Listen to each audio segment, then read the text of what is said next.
Throughout history, Iran has produced several great empires, ranging from that of the Achaemenids to that of the Safavids.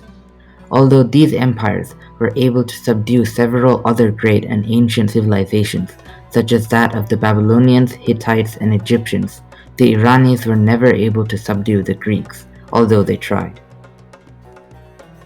In 492 BC, Shahanshah Darius the Great of Persia, known as Dariush in Persian or Farsi, invaded the ancient Greek city-states in response to their involvement with Ionian Greek rebellions in Irani Anatolia. Dariush's campaign met its end at the Battle of Marathon. However, it was still successful and he was able to lay ruin to Eretria and Naxos, capture Thrace, and vassalize the kingdom of Makaton in northern Greece. Later, the Iranis returned to Greece for a second time in 480 BC under Dariush's son and successor, Xerxes the Great, known as Kashiar-Shah in Farsi. Kashiar-Shah sought to conquer all of Greece. He had a vast numerical and strategic advantage. However, Kashiar-Shah's plans were all laid to waste after the Iranis' humiliating loss in the Battle of Salamis, a naval battle in which a huge Irani fleet was destroyed by a small medley of Greek fleets. After the Battle of Salamis, Irani supply was largely inhibited, and naval transportation was made impossible, putting an end to Irani attempts to conquer Greece. Thus, the Greeks survived the Irani onslaught and a century later were able to conquer the Irani Empire itself under Alexander the Great and his Macedonian Empire. Later, the Greeks contributed greatly to the Roman and Byzantine empires and served as a powerful cultural center, influencing all of Western civilization. But what if Kashiar-Shah defeated the Greeks at the Battle of Salamis and conquered all of Greece? First of all, Kashiar-Shah and his empire would be in a much stronger position internally, and Artabanas, his chief bodyguard, may not have had enough power to assassinate the Shahanshah. Even if he had tried, Artabanas may have failed due to the endless changes in events caused by an Irani victory in Greece. If Kashiar-Shah had lived, his eldest son, Dariush, would have later succeeded to the throne instead of Kashiar's third son, Artaxerxes. Thus, the entire Achaemenid royal line would be forever altered, changing other unpredictable events in the future.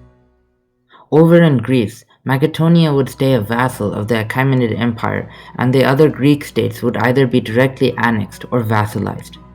Accordingly, the dynastic alliances that take place among the Greek ruling dynasties would change. Thus, the family tree of the Macedonian royal family would be altered, and as a result, Philip the Great and his son Alexander the Great would probably never be born.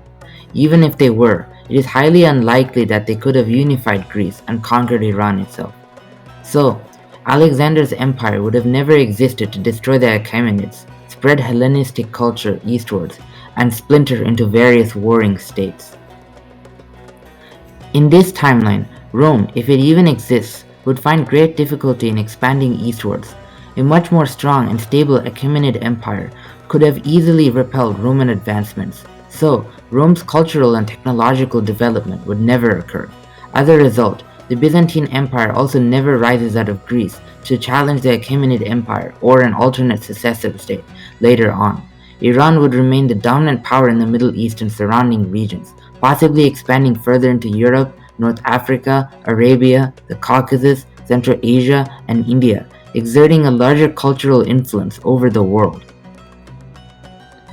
Zoroastrianism, called Mazdayasna in Farsi, meaning knowledge worship, could have spread to other regions. However, this is unlikely because the Achaemenids didn't really try to convert conquered groups. Instead, syncretic monotheistic or henotheistic faiths could have developed. Speaking of religion, Rome would have never conquered the Holy Land and the Jews. Therefore, the Jews would never be oppressed, and Jesus would never be sent or inspired to become their savior. If Jesus still exists and preaches his teachings, he would never be crucified by the Romans, and the martyr tradition would not have been started. Thus, Christianity, given that it exists, would have lost much of its appeal and could have ended up as a small sect of Judaism that would have never spread to non-Jewish peoples and become a worldwide faith. Because of the alterations occurring to Judaism, Christianity, and the political situation in the Middle East, Islam may never be founded by Muhammad, who would instead live his life as a simple merchant. Islam could still somehow rise as a monotheistic re-evaluation of Arabian paganism that could have been inspired by Zoroastrianism or some other monotheistic or henotheistic faith instead of Christianity. This alternate version of Islam would find difficulty spreading, and the caliphate would never have conquered Iran or create a humongous theocratic empire spanning from Iberia to India. So, India would never have been destroyed by Islamic invasions or be influenced by Islamic culture. Thus, classical Indian civilization, along with Hinduism, Buddhism, and Jainism, would survive beyond their modern boundaries. Perhaps Zoroastrianism would have exerted more influence on northern India instead of Islam. Taking all of this into consideration, we have a world in which the Achaemenid Empire of Iran never collapses, the Macedonian Empire of Alexander never exists, the Romans never conquer and absorb the Greeks and their culture. The life of Jesus and Christianity are significantly different if they at all exist.